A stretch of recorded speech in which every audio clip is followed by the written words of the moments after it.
नमस्ते बच्चों, कैसे हैं आप सब।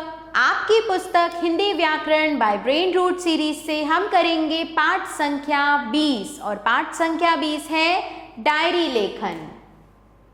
हमारे जीवन में प्रतिदिन कोई ना कोई घटना होती रहती है। हमारे घर में या विद्यालय में प्रतिदिन कुछ ना कुछ नया अवश्य होता है। प्रतिदिन होने वाली इन घटनाओं को लिखना बहुत सरल है। कभी कोई रिश्तेदार हमारे घर आता है, उसके साथ बिताए क्षणों को हम लिख सकते हैं। हमने कोई पुस्तक पढ़ी, उसके विषय में भी डायरी में लिखा जा सकता है। मन में उठने वाले विचारों को भी हम डायरी में लिख सकते हैं। डायरी लिखना बहुत अच्छी आदत है, जिसके द्वारा हम अपने जीवन के प्रत्येक दिन को सदा के लिए शब्दों द्वारा जीवित रख सकते हैं। नीचे 10 वर्षीय बालक आनंद की डायरी के कुछ पृष्ठ दिए जा रहे हैं, इन्हें पढ़ो। तो यहाँ पर तारीख दी हुई है, चलिए पढ़ते हैं। आज कक्षा अध्यापिका ने मुझे कक्षा मॉनिटर नियुक्त किया। सभी कक्षाओं के मॉनिटर प्रधानाचार्य से मिलने गए थे।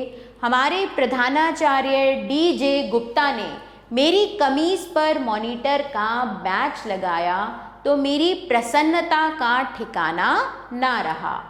उन्होंने मेरी पीठ थपथपाकर कक्षा में अनुशासन बनाए रखने के लिए कहा।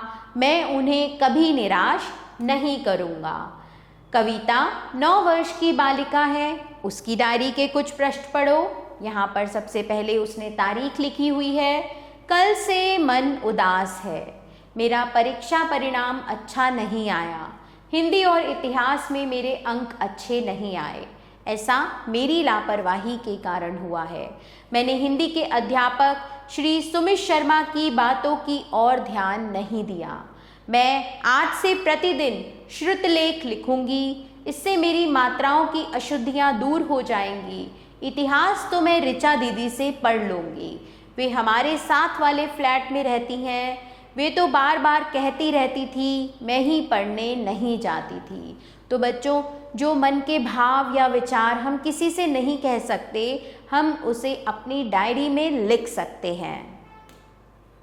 चलिए बच्चों, ये आपकी डायरी के पृष्ठ हैं, आप ऐसा मान लीजिए।